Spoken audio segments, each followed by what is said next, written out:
Every day, your mind is being framed. Not in the criminal sense, but in the psychological one. What you believe, what you fear, what you choose, is often not decided by facts, but by how those facts are presented. This is called the framing effect, a silent trick that bends your perception without ever lying to you. You're listening to Soul Lull, where we quiet the noise of the day and awaken the mind of the night. Imagine this. You're told a new treatment has a 90% survival rate. Sounds good, right?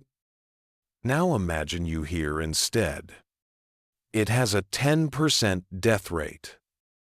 Both are true, but your brain doesn't feel them the same way. The numbers didn't change.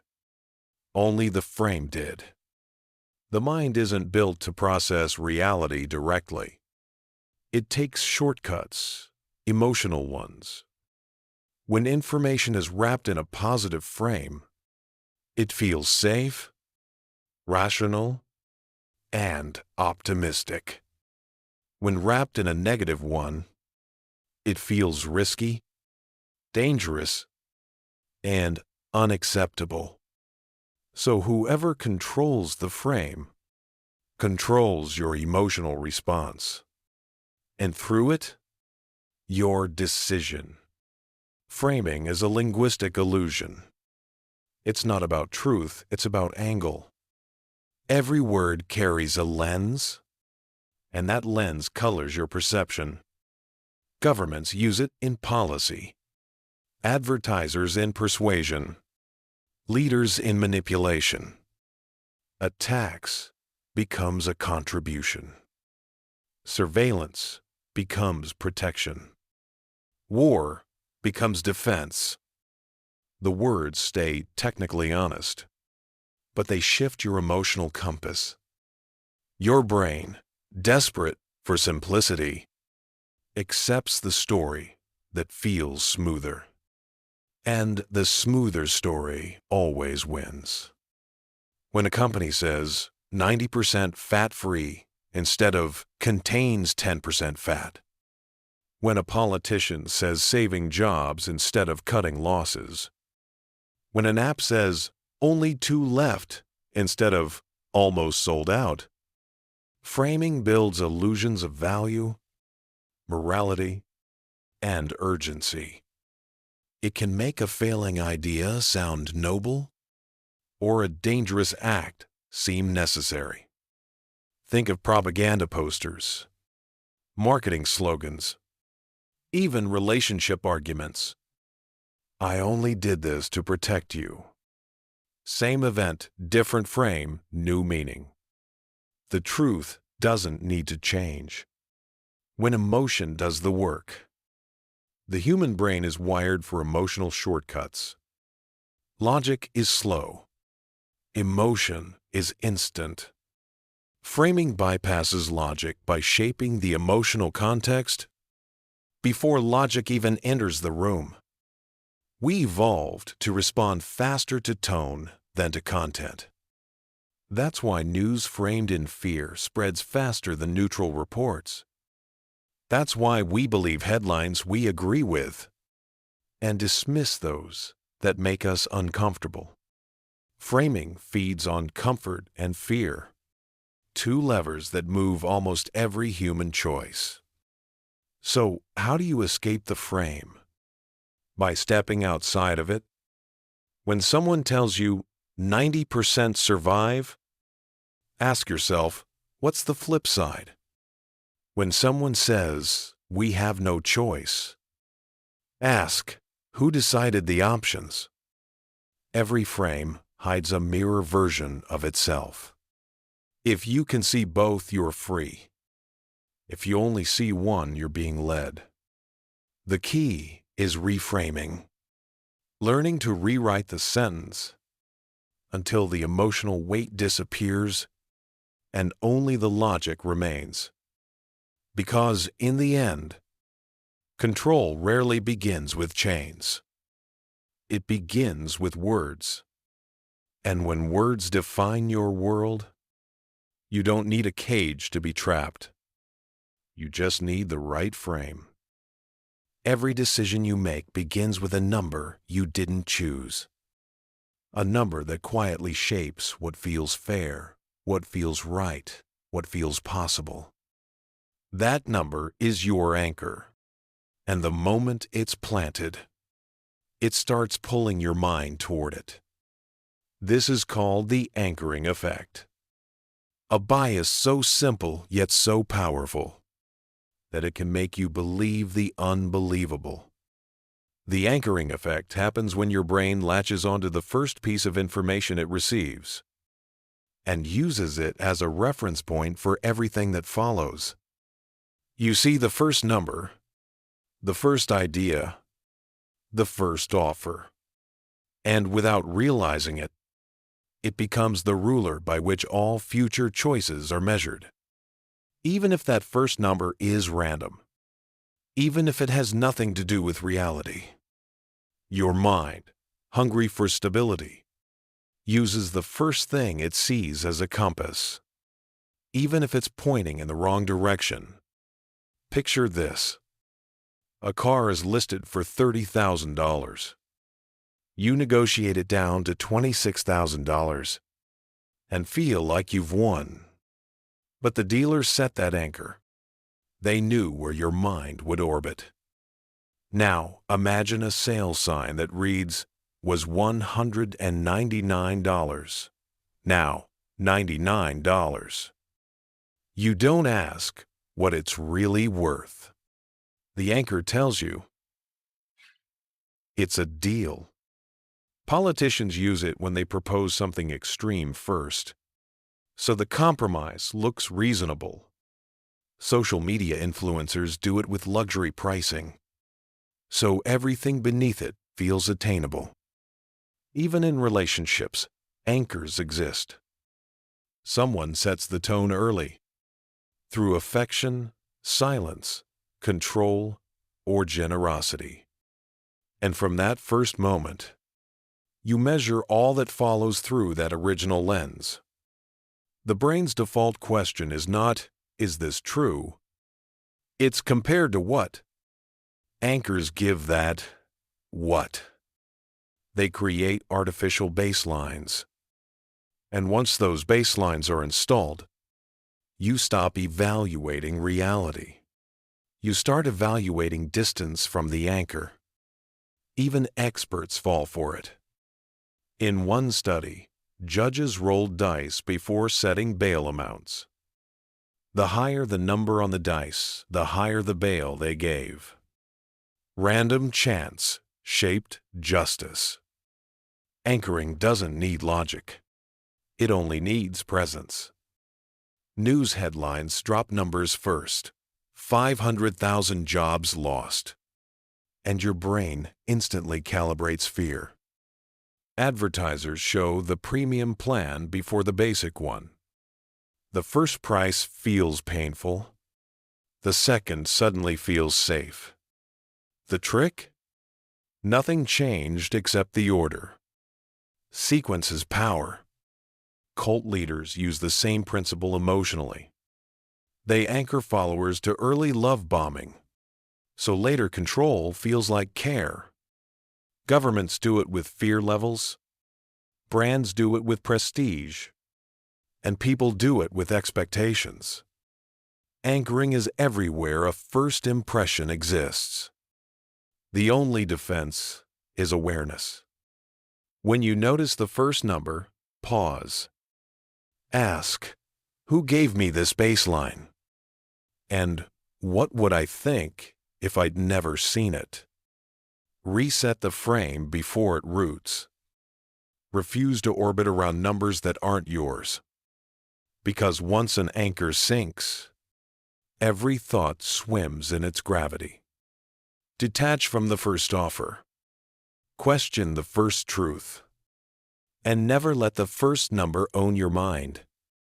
Because control doesn't always sound like an order. Sometimes It sounds like a suggestion, a single number whispered before you decide. You've escaped the anchor. But influence doesn't stop there. Some manipulation doesn't shout numbers or make offers. It whispers in colors, in words, in symbols. It hides in what you see, in what you touch, in what you remember. This is the priming effect, a psychological trick where invisible cues plant invisible thoughts. They guide your choices, shape your emotions, and tilt your behavior before you even realize you've decided. Your brain is always predicting, always preparing for what's next. Priming hijacks that system. It sets the stage so that when the moment comes, your reaction feels natural. But it's not. It's programmed. Think of it like this. You walk into a store that smells faintly of vanilla and coffee. Soft music plays, slow rhythm, low volume. Your brain relaxes. You browse longer. You spend more. No one asked you to. You were primed to feel safe, warm, indulgent. Change the scent to citrus. The pace quickens. People move faster, make sharper choices, leave sooner. Nothing was said, only sensed. That's priming. It's the invisible hand on your shoulder. Researchers once showed two groups of people scrambled words. One group saw words like polite, patient, and respect. The other saw rude, aggressive, and impatient. When they later interacted with someone blocking their path, the second group interrupted twice as fast. The words rewired their instincts. That's the danger. Priming doesn't change what you believe. It changes what you do before belief even forms. It's why red makes you hungry. Why blue calms you down. Why political ads show certain images before the message appears. They're not telling you what to think. They're teaching your body how to feel first. Even a single word can twist perception. Ask people how fast cars were going when they hit each other. Then ask a different group when they smashed. Those who heard smashed remember broken glass that never existed. Language became memory. Priming feeds the illusion of free will. You think you're acting independently, but your context was designed to make one choice feel inevitable. It's why social media uses color cues. Red for alerts, blue for trust, green for safety. You click without thinking because you've been conditioned to. And it's not just screens. Cities use ambient sounds to reduce aggression. Retailers adjust temperature to control time perception. Even therapists use lighting and tone to open emotional pathways. Priming can heal or control. The intent decides which. So, how do you defend against something you can't see? You slow down the reaction.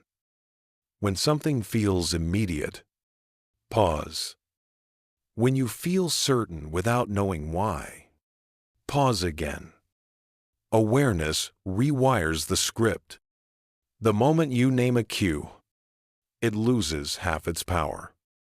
Say to yourself, this smell wants me calm. This light wants me to trust. This word wants me to agree. And just like that, the spell breaks. Because the mind is programmable, but it's also self-aware. And awareness reclaims control. We've seen how framing rewrites truth. how anchoring bends value, and how priming shapes emotion before thought. But what happens when repetition itself becomes the tool? When the same message loops until fiction feels familiar, and familiarity feels like truth? That's where we go next, to the illusory truth effect. Repetition is the softest weapon. It doesn't argue. It doesn't prove. It just repeats until you stop noticing.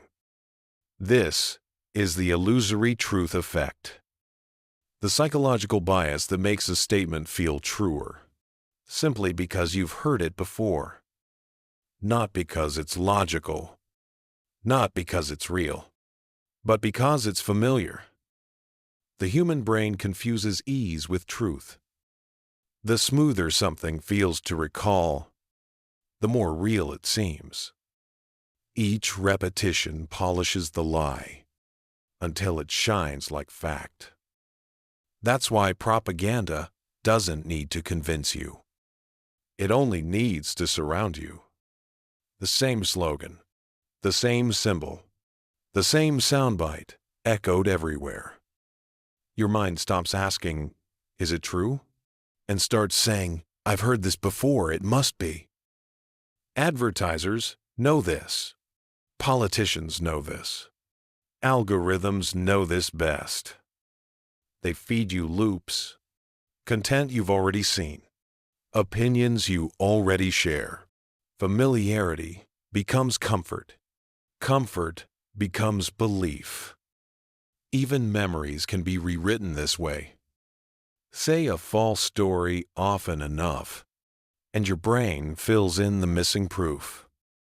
You'll picture the event, hear the voice, feel the moment, as if it really happened. That's not deception. That's neuroplasticity weaponized. Repetition builds faith where logic can't. Religions, brands, ideologies, all understand rhythm, chants, logos, slogans. The steady beat of sameness becomes sacred. And online, the loop never ends. Scroll enough, and your feed learns what you pause for. Then it gives it back again and again and again. Not to inform you, but to engrave you. Because what repeats becomes remembered, and what's remembered becomes trusted. That's why lies spread faster than facts. Facts require thinking. Lies require echo. The more voices say the same thing, the less courage it takes to agree. And the more times you agree, the more the illusion solidifies. But repetition isn't only used for control. It can heal too. Affirmations, meditations, training the mind through pattern and rhythm. The same mechanism, different intention. That's the secret thread running through all manipulation. The method isn't evil, the motive decides. So when the same phrase circles your mind, pause, ask, who benefits if I believe this?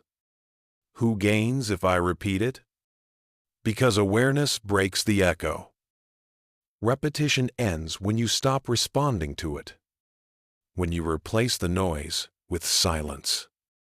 Silence the sound of your own thoughts returning home. And yet, even silence can be broken. Not by words, but by the mind's own need for confirmation. The next illusion feeds on that hunger. The confirmation bias. Truth feels good when it agrees with you. That's why the most effective lie never fights your beliefs. It joins them. This is confirmation bias exploitation. The art of feeding people only the evidence that makes them nod. A manipulation so elegant, it feels like self-discovery. Your mind loves patterns that protect its pride. It searches for proof that it was right all along and filters out the proof that it wasn't. It's not deception by others. It's collaboration with yourself.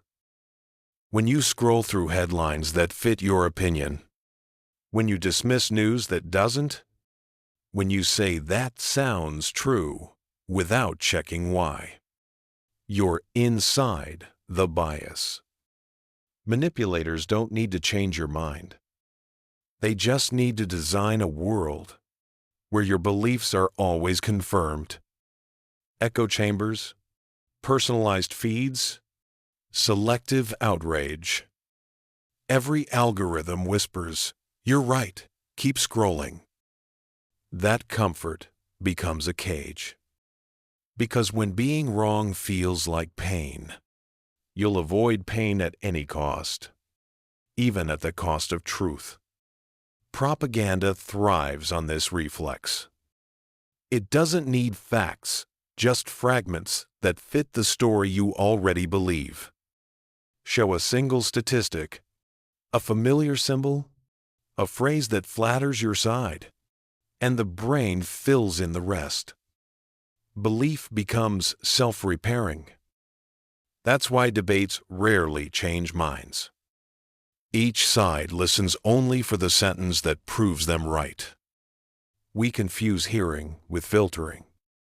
The bias protects the ego. Admitting doubt feels like cracking identity. So the mind builds walls made of certainty. Beautiful, solid, false.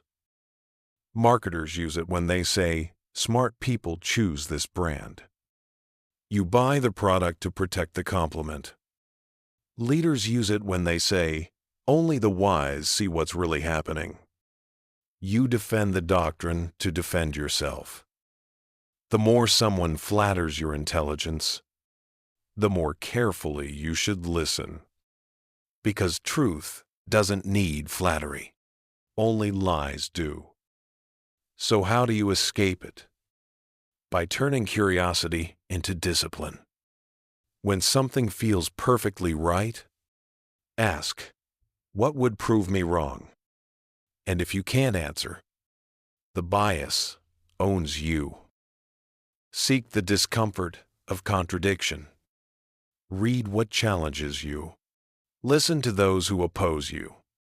Every time you face a truth that hurts, the cage cracks a little wider. Because control doesn't always come from censorship. Sometimes it comes from excess agreement. The perfect mirror that shows only your own reflection. Break the mirror. Step into uncertainty. That's where real thinking begins. But even outside the mirror, another force waits. Not about what you read, but what you're allowed to read. The next manipulation hides there, in selective exposure. We like to believe we choose what we see. But what if choice itself has been designed? Not what to think, but what to look at. That's selective exposure, the invisible filter that feeds you only what keeps you calm, angry, or compliant, depending on what they need. It doesn't block the truth outright. It buries it under comfort. You think you're exploring freely, but the path has invisible walls. Every algorithm learns what you pause for, what makes you scroll slower, what makes your pulse change. Then it shapes the world around that heartbeat. Soon, the unfamiliar stops appearing. The disagreeable disappears, and you live in a digital terrarium, lit perfectly for your temperament. That's how control feels like personalization. Your feed loves you too much to challenge you. Your search results flatter you too much to contradict you. Every choice is your own, but only from a menu you didn't write. The same principle works offline. We read the newspaper that matches our politics. We follow voices that echo ours. We walk away from conversations that bruise our certainty. We curate our world until the silence of disagreement feels like peace. Selective exposure keeps the illusion of free will intact. You can still choose, but only within boundaries drawn by design. Marketers use it by surrounding you with ads that fit your lifestyle. Governments use it by filtering what's relevant. Cults use it by isolating what's safe. And you help them. Each time you click "not interested." Because the less you see, the easier you are to predict. And predictable minds are profitable minds. Information doesn't have to be censored if it can simply be unseen. That's why manipulation has grown quieter. You're no longer forced to believe. You're just prevented from doubting. The cage is lined with comfort. The bars are built from preference. And the door stays open because you never think to leave. To break it, seek what contradicts you. Read the thing that offends you. Watch the channel you disagree with. Step outside the algorithm's lullaby. Freedom doesn't begin with truth. It begins with contrast. Only when you see both sides does the picture regain its depth. But even once you reclaim variety, your judgment can still be hijacked. Not by what's hidden, but by what's most vivid in memory. The next distortion feeds on that flaw. The availability heuristic. When truth hides, we guess. And when we guess, we reach for what's easiest to remember. Not what's most likely, but what's most vivid. That's the availability heuristic. The mental shortcut that mistakes memorable for common. If a story shocks you, you'll think it happens often. If an image scares you, you'll assume it's everywhere. Your brain doesn't measure frequency. It measures impact. And impact becomes illusion. You see a plane crash on the news, and for weeks you grip the armrest harder during takeoff. Yet you've never seen a headline about the millions of safe flights. Because calm doesn't sell. The vivid outshines the vast. And slowly your world shrinks to the shape of your fears. Manipulators know this instinct well. They don't need to invent danger, only to amplify it. One tragedy repeated becomes a pattern in your mind. One image replayed becomes proof of chaos. You stop asking, "How often?" and start whispering, "Again?" That's how perception replaces probability. The rare feels routine. The exception feels epidemic. Fear thrives in availability. The easier something is to recall, the harder it is to ignore. And media feeds this hunger endlessly. A world of infinite horrors, served on loop until panic feels like awareness. Politicians weaponize it through fear appeals.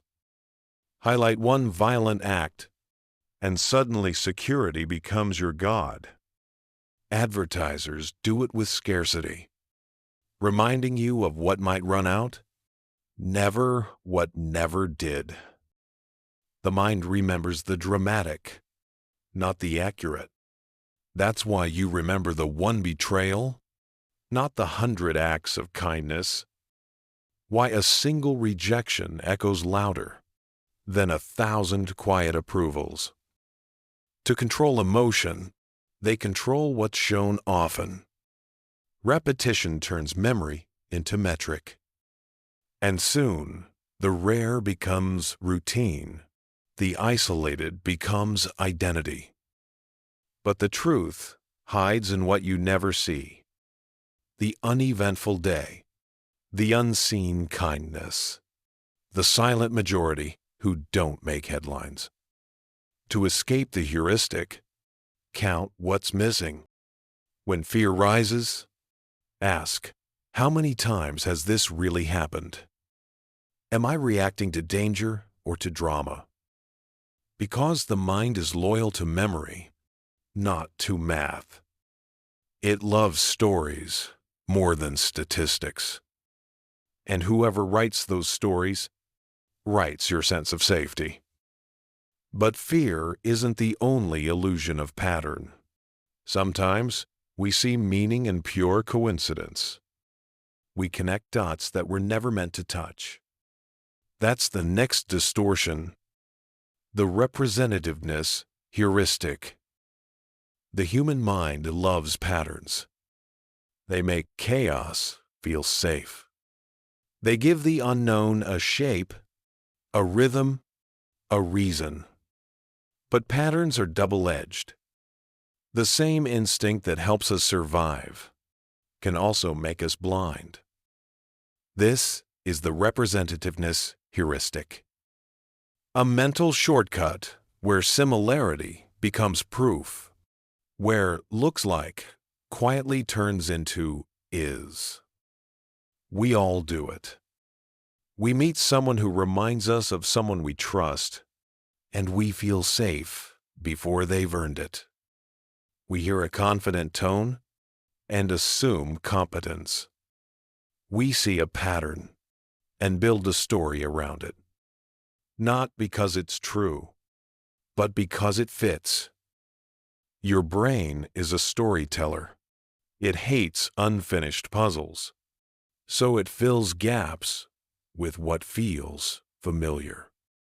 The face, the sound, the posture, they become symbols your mind recognizes.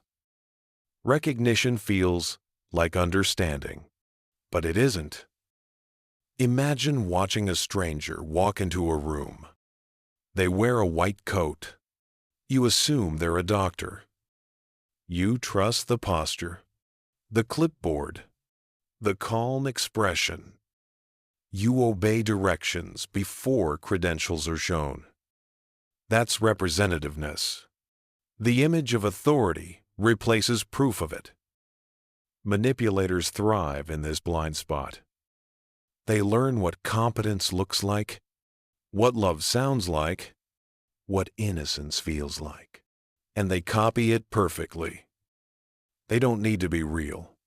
They only need to resemble what your mind already believes is real. Con artists dress like executives. Fake gurus speak like philosophers. Toxic lovers mimic empathy. Predators learn the script of your comfort. And you follow not because you're foolish, but because you're human. The representativeness heuristic runs deeper than perception. It shapes judgment, memory, and even probability. Show people a quiet man who reads poetry and ask if he's more likely to be a librarian or a farmer. Most say, librarian. Why? Because he fits the image. Even when the truth is statistical, even when there are 20 times more farmers than librarians, the picture wins over the numbers. Our minds would rather have a good story than a correct one. We ignore the base rates, the averages, the boring data, because the vivid stereotype feels truer. The media knows this well. Show one rich young criminal, and the public imagines corruption everywhere.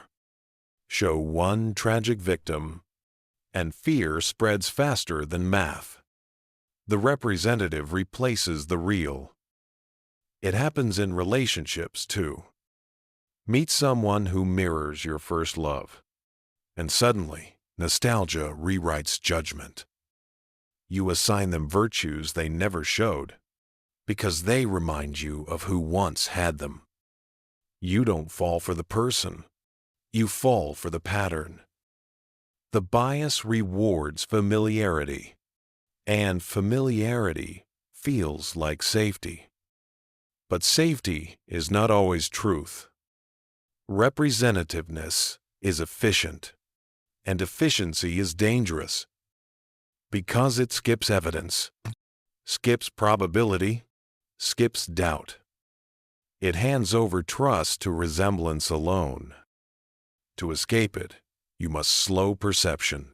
When something feels instantly right, pause. Ask, what makes this seem true? Is it proof or pattern? Then look for data, not decoration. The world isn't made of tidy templates. People break molds. Reality resists symmetry. The more perfectly something fits, the more suspicious you should be. Because the manipulator's first weapon is resemblance. The fake authority mimics the real one. The false prophet imitates wisdom. The narcissist mirrors love. And when the imitation feels perfect, that's when the danger begins. But even after you see the imitation, the next distortion hides deeper. Not in resemblance, but in probability itself. It's when we stop trusting the numbers and start trusting emotion. That's the next bias. Base rate neglect. We trust emotion more than evidence. We remember stories better than statistics. And that's how reason quietly dies. Not from lies, but from feelings that sound like truth. This is base rate neglect. The bias that makes us ignore probability and believe the exceptional instead of the expected. It's the moment when the brain says, I know the odds, but not for me. When the heart whispers, I'm the exception. And logic quietly steps aside. We know smoking kills, but my grandfather lived to 90. We know most startups fail, but this one feels different. We know the risk, but we trust the story more. Because numbers are cold. Emotion is warm, and warmth wins. Always. Manipulators understand this flaw perfectly. They never drown you in data. They drown you in anecdotes. A single tragic case replaces 1,000 unseen outcomes. One tear on camera outweighs 100 charts. And soon, you stop seeing probability. You only see pain. That's why news is built on the exceptional. Disaster, violence, betrayal. Not because they're common, but because they feel common once repeated. Our empathy has no calculator. Our fear has no scale. You can tell people a storm has a 1% chance of striking, and they'll shrug. Show them one destroyed home, and they'll flee the city. That's base rate neglect. Emotion erases proportion. It hides everywhere. In business, in politics, in love. A single success story sells 1,000 false hopes. A single betrayal makes us fear every stranger. The mind replaces the map of reality with the one vivid example that made it feel real. We think we're rational, but we only collect evidence that fits our mood. Hope makes us blind to risk. Fear makes us blind to scale. And the world quietly adjusts our perspective by choosing which stories reach us first. Every manipulator knows. If you want control, don't argue with statistics.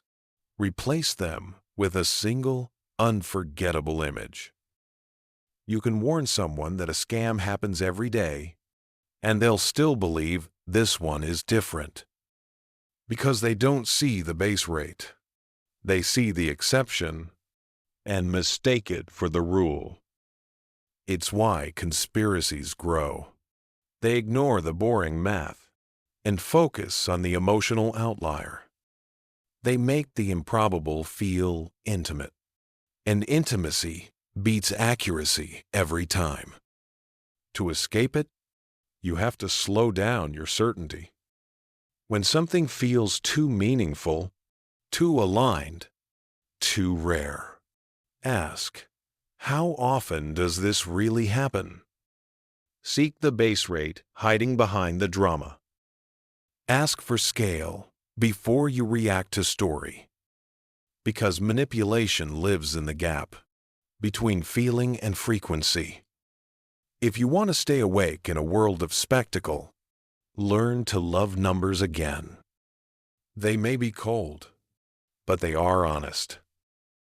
Emotion gives life its color, but probability gives it truth. And when you lose sight of one, you lose balance entirely. But even after emotion erases probability, another illusion still waits. One that confuses sequence with cause. It's the lie that says after means because. The next distortion hides there. The false causality fallacy. We see sequence.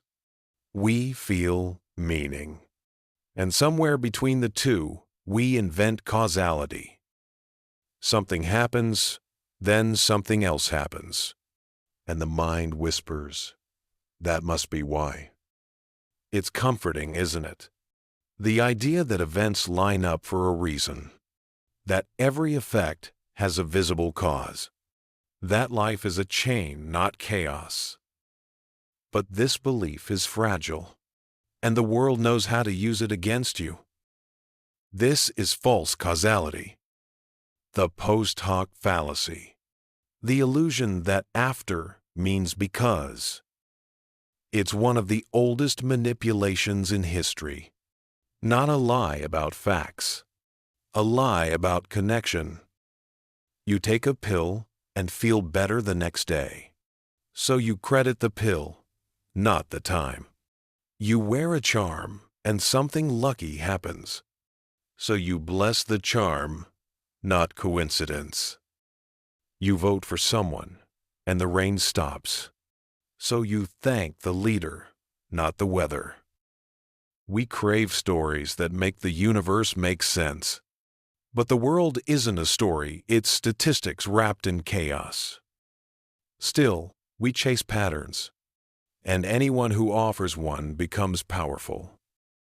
Politicians promise. We passed this law, and crime dropped. Maybe it did. Maybe the trend began years before. But the sequence feels like proof. Marketers say, people who use this product are happier. Were they already happy? Were they just the kind who buy? You'll never know, because correlation feels like causation. False causality thrives where data dies. It survives in headlines too short to explain, and in memories too eager to connect dots. Our brains evolved to spot tigers in tall grass, not to run controlled experiments. So we act on instinctive logic. Event A, then event B. Therefore A caused B. Simple. Emotional. Wrong. Manipulators feed on that simplicity. They create chains of illusion. A false cause, a chosen effect, and a story that sounds just right. A preacher says, after you prayed, you were healed. A dictator says, after I took power, the nation prospered. A brand says, after you bought this, your confidence grew. It's not logic, it's rhythm. Cause, effect, cause, effect. a lullaby for the rational mind. Once you believe the pattern, you'll defend it even when it breaks.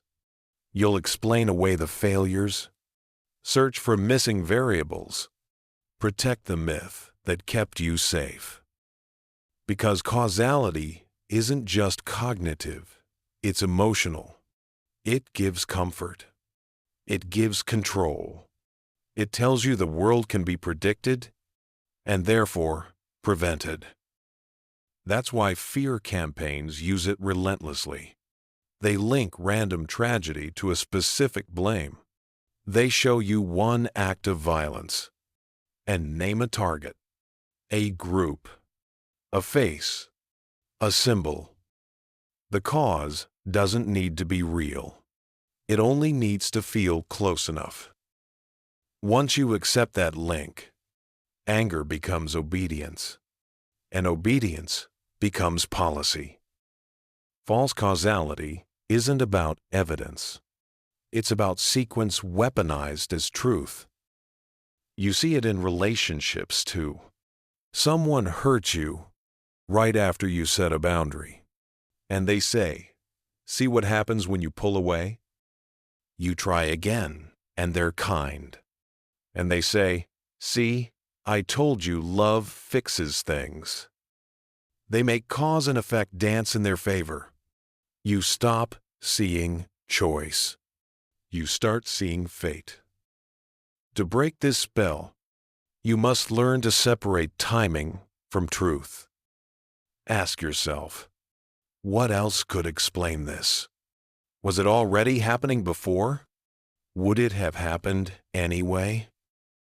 The mind loves shortcuts, but truth demands patience. Never confuse the order of events with the origin of them. A cause isn't proven by proximity. It's proven by process. And yet, even when we see this trap, another one waits just beside it. One that looks almost the same, where two things move together, and we assume one drives the other. It's subtler, quieter, and far more persuasive. That's the next distortion. The correlation bias. Two things happen together, and instantly your mind builds a bridge. It doesn't ask for proof. It doesn't ask for logic. It just connects. That's correlation bias. The illusion that when things appear side by side, one must have created the other. We mistake proximity for purpose, timing for truth, and coincidence for control. It's how superstition begins. You wore a certain shirt, and the day went perfectly. So you wear it again, then again, and the ritual becomes religion. Our brains are pattern-making machines. They evolved to connect rustling grass to danger, to link thunder with lightning, shadow with predator. Connection once kept us alive. Now it can quietly control us. Correlation feels like discovery. Two numbers rise together, so we assume one lifts the other. Crime goes up when ice cream sales rise, and we blame the dessert, not the heat. Stock markets crash after solar flares, and someone writes a prophecy. It's comforting to believe in hidden levers. The world feels safer when chaos has choreography. But this bias turns knowledge into narrative. It transforms complexity into story, and stories are easy to sell. Marketers use it to imply causation without claiming it. People who eat this live longer. Maybe they already lived healthier. Maybe they just had more time. But the sentence sounds persuasive because your brain links correlation to cause without asking permission. Politicians weaponize it. When we took office, unemployment fell. Maybe the trend started long before. Maybe it's random variance. But if two lines on a graph move together, the crowd nods. Emotion fills the space where logic should be. We crave meaning, not math. So we follow the comfort of correlation, like a candle through fog. Every coincidence becomes conspiracy. Every pattern becomes prophecy. And the louder the pattern, the faster reason drowns. Social media amplifies this bias 1,000-fold.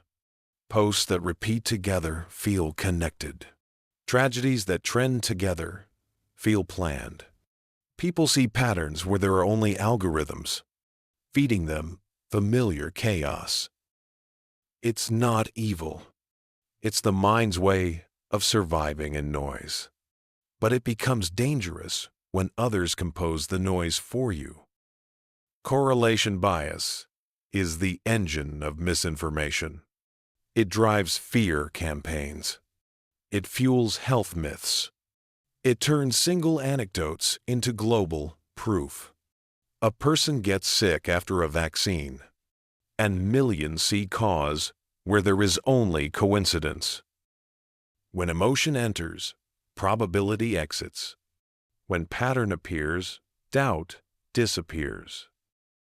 So how do you escape? You slow the connection. You hold the bridge before you cross it.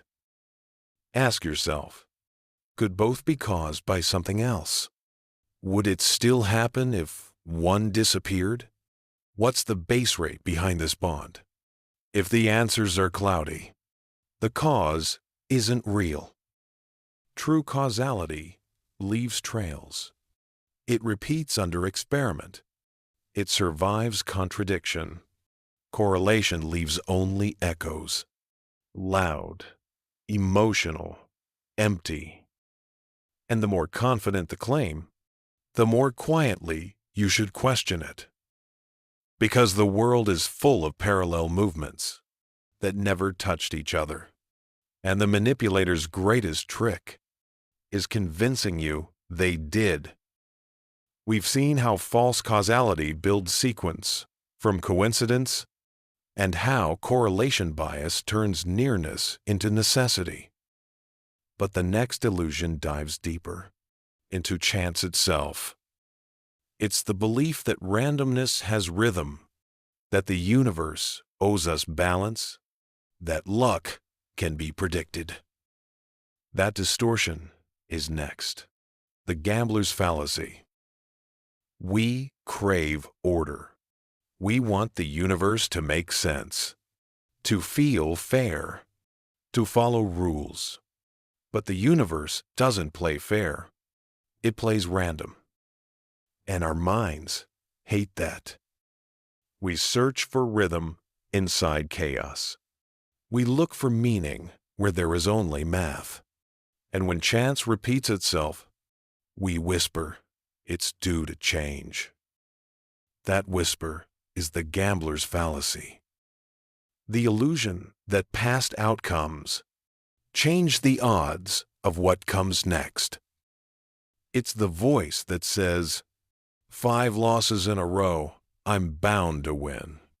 The coin landed heads 5 times, tails must be next. But chance doesn't keep score. Randomness has no memory. And yet, we keep believing it does. Casinos are built on this belief. They don't sell games. They sell the illusion of momentum. You're not gambling against probability. You're gambling against your own pattern-seeking brain.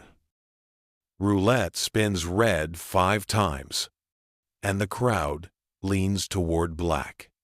They feel the tension, as if the wheel feels it too, as if fairness demands correction. But the wheel has no conscience. It has physics, nothing more. The gambler's fallacy isn't just about games. It's about life. We think bad luck evens out. We think the universe owes us balance. That heartbreak guarantees happiness. That suffering earns reward.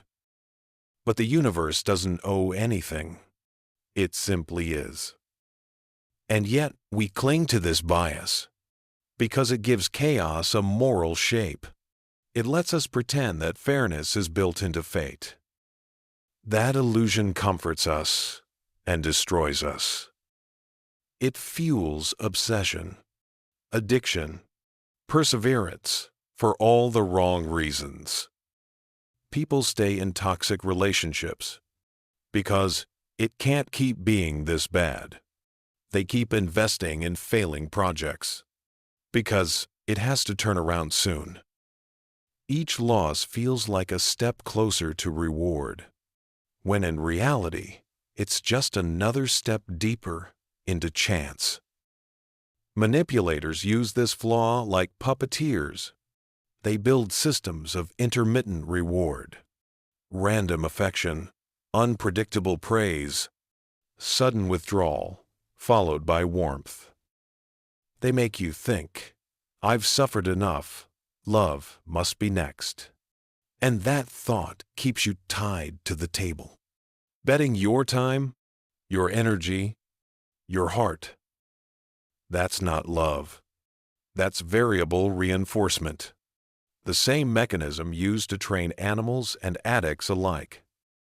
The gambler's fallacy makes you mistake pattern for fairness. You think the next roll owes you. You think life will even out, but life doesn't even. It continues. When we refuse to accept randomness, we give control to those who do. Casinos profit. Markets manipulate. Leaders exploit.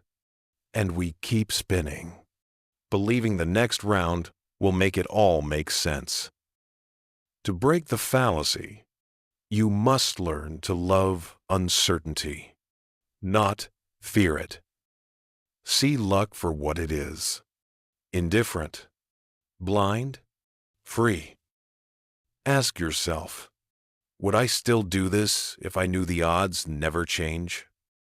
If nothing owes me a win, would I keep playing? If the answer is no, you've just met the boundary of your bias. Freedom begins where expectation ends. When you stop demanding justice from chance, you start seeing reality without superstition. And yet, even when we accept randomness, there's another trap waiting. Because once we've invested enough time, enough energy, enough emotion, we can't bear to walk away. The next illusion feeds on that very pain. The sunk cost fallacy. We hate to lose. Not just money, not just time, but meaning. When we give something our effort, our heart, our belief, we want it to matter. And that's where the trap begins. This is the sunk cost fallacy. The illusion that what we've already spent, time, love, pain, effort, makes what we have worth saving, even when it's already lost. It's a bias built from heartbreak, from hope, from the desperate need to make suffering make sense. You see it in gamblers who refuse to leave the table because I've already put in so much. You see it in lovers who stay in dying relationships because I've already given them years.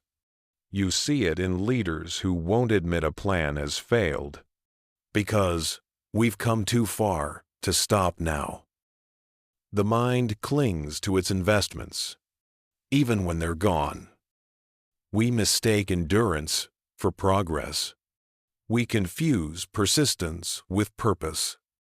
We tell ourselves that quitting means everything before it was wasted. So we stay. And we keep digging, hoping to find redemption at the bottom of the hole. But every new shovel of effort only buries us deeper. Economists call it irrational. Psychologists call it attachment. Philosophers call it tragedy. Because behind the numbers and logic is something deeply human. We need to believe pain produces value. The sunk cost fallacy feeds on that hope. It whispers, "Don't stop now. You've come too far." It reframes loss as destiny and failure as unfinished glory. That's why people stay in careers they hate. Why soldiers fight unwinnable wars. Why companies pour money into dying products. And why hearts keep breaking in the same hands over and over again. We justify the suffering because leaving feels like betrayal, not of someone else, but of our own story. Manipulators use this bias masterfully. They make you invest little by little until leaving feels impossible. The abuser says, "After everything I've done for you." The scammer says, "You've already paid half, why stop now?" The leader says, "Too much blood has been spilled to turn back." Each phrase sharpens the same blade. You've already given too much to quit. And the more you've lost, the stronger that illusion becomes. It's not stupidity, it's loyalty to our own suffering. We want the ending to justify the pain of the middle. So we double down. We invest again. We throw good time after bad, hoping to prove the story still has meaning. But the truth is brutal. What's lost is lost. Continuing doesn't recover it. It multiplies it. The fallacy keeps us chained to ghosts, old dreams, old promises, old identities. We stay because leaving means admitting the dream died, and that we died with it. But freedom isn't found in endurance. It's found in acceptance. In looking at the wreckage and saying, "I've paid enough." There's a strange peace in surrender, not defeat awareness. Awareness that value doesn't come from what you've lost, but from what you learned to stop losing. Ask yourself, if I discovered this today, would I still choose it? If I weren't already invested, would I begin again? If the answer is no, you're staying for the past, not the future. That realization hurts, because it means you've built parts of yourself on fiction. It means the years, the effort, the faith don't guarantee worth. But liberation begins in that pain. When you stop demanding meaning from your scars, you start creating it instead. Letting go doesn't erase your investment. It honors it. It says, "You've taught me enough." It says, "I don't owe my past a lifetime." In a world that worships persistence, quitting becomes a kind of courage. It's the moment you reclaim your right to walk away, to stop confusing sacrifice with success.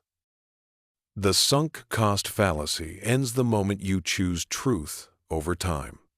And truth is simple. You owe yourself more than what you've already given. So stop digging. Leave the table. Close the chapter. Not because you lost, but because you finally understand the cost. But even after you walk away, another voice tries to pull you back. It whispers about consistency, about commitment, about staying loyal to the person you used to be. And that's the next illusion, the cognitive dissonance trap. The mind hates contradiction. Two opposing truths can't sit quietly in the same room, so one of them has to change. That tension you feel when actions clash with values, when reality opposes what you want to believe. That's cognitive dissonance. It's not pain of the body. It's pain of the self. And whoever controls that discomfort controls what you believe next. We think beliefs shape behavior, but often behavior shapes belief. You act first, and your mind scrambles to explain why you did. You justify the purchase. You excuse the silence. You defend the leader, not because it's logical, but because the alternative feels unbearable. Manipulators understand this perfectly. They don't need to argue with you. They just need to make you act against your values once. A small lie, a small compromise, a small cruelty done for the greater good. Then they wait. The discomfort begins to grow, and your mind does what it always does. It rewrites itself to feel consistent. It wasn't really wrong. Everyone else was doing it. It's complicated. Each justification is a patch over the wound of dissonance. Soon, the patch becomes identity. You don't feel coerced. You feel convinced. That's the quiet power of this manipulation. No force. No threat. Just the gentle engineering of guilt. When you do something that conflicts with who you think you are, you have only two options: change the action or change yourself. And change of self is easier. It's invisible. It feels like growth. It feels like peace. But it's surrender. Whole systems of control rely on this reflex. Cults make you confess small sins, then praise you for honesty. You feel lighter, cleaner, and you double down on devotion. Corporations push loyalty programs that make quitting feel like betrayal of your past self.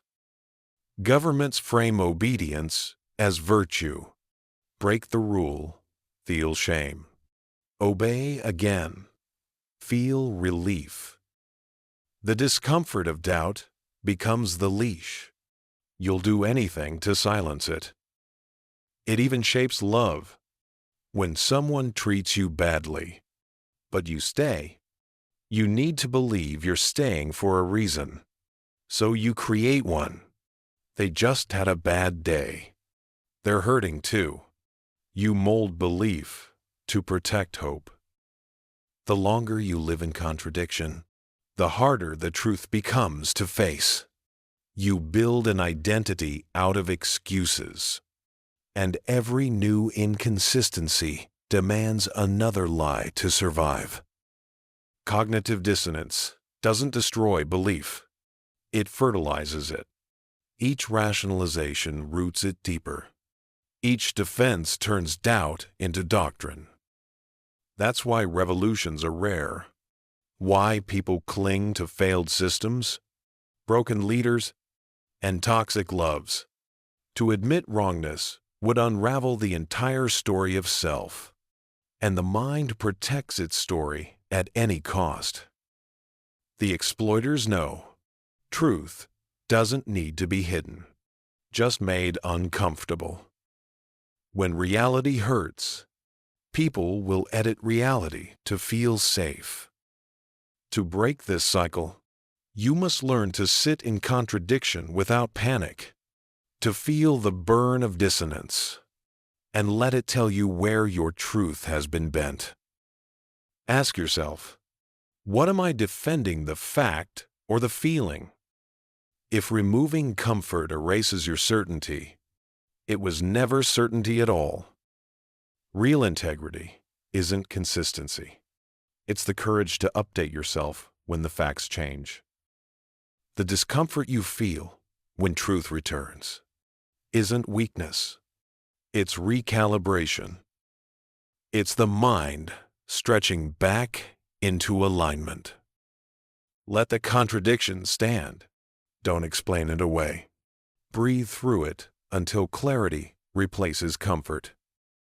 Because the moment you stop fearing dissonance, you become immune to those who weaponize it. But there's one more illusion born from this same root: the idea that every small step in obedience must be justified by the next. That consistency itself is proof of righteousness. That illusion is next.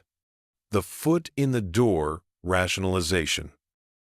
Control never arrives all at once. It comes gently. One small request, one harmless favor, one reasonable compromise at a time. By the time you notice the leash, you've already built it yourself. This is the foot in the door rationalization. The bias that turns small compliance into large submission. The illusion that every next step is still your choice, because every previous one was. It starts simple. Can you help with this? Can you stay a little longer? Can you agree, just this once?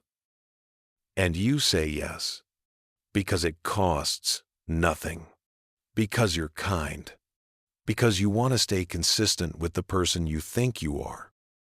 But the manipulator counts on that consistency. They know the first yes lowers your guard for the next. You won't see the chain. You'll see a path, and you'll keep walking. Each act reinforces identity. I'm helpful. I'm loyal. I'm devoted. Soon, obedience doesn't feel like pressure. It feels like personality. That's the genius of this trap. It makes control feel like self-expression. By the time the requests grow unreasonable, you've already told yourself the story. I've come this far. They must deserve my trust. This must still be my choice. That's not logic. That's rationalization dressed as autonomy. It's used everywhere. In politics, one small law for safety leads to quiet surveillance. In advertising, one free trial becomes a monthly charge you justify keeping. In relationships, one compromise becomes a pattern of surrender you rename as love. Step by step, the mind adjusts. Each concession becomes the new normal. Each line crossed redraws itself behind you.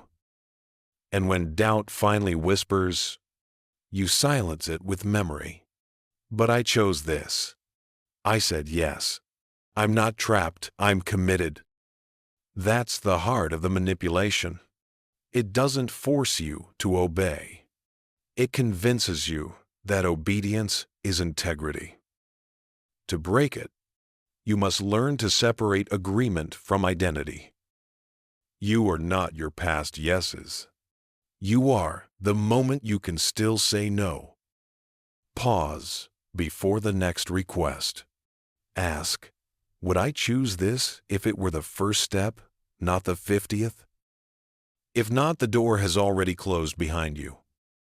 Every manipulative system, from cult to corporation, survives by chaining small rationalizations together.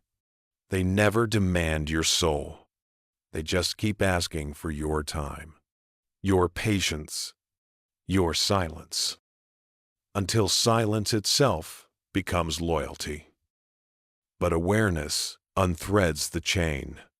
It takes one moment of refusal to collapse the illusion built on 1,000 agreements. You are not bound by the person you were yesterday. You are free the moment you recognize your right to stop. Because obedience isn't evil until it becomes unconscious. And awareness isn't rebellion until you use it. You've now seen the first cycle of manipulation. How framing twists perception, how priming shapes emotion, how repetition builds belief, how confirmation feeds comfort, how selective exposure narrows truth, how availability inflates fear, how resemblance fakes reality, how emotion erases probability, how false cause fabricates logic, how correlation paints connection, how randomness feels rigged, how loss chains devotion, how dissonance rewrites values, and how tiny steps become total control. All of it built on one simple law of the mind. People will do almost anything to avoid feeling wrong. The first cage was never physical. It was cognitive, emotional, invisible, and awareness. Quiet, patient awareness is the only key that fits.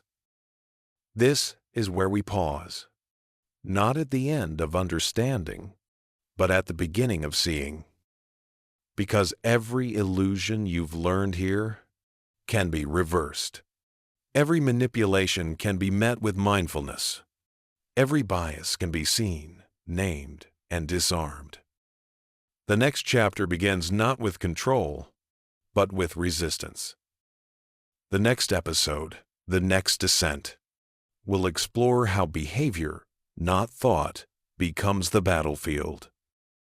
Until then, breathe, question, and remember, the smallest pause is still a form of freedom.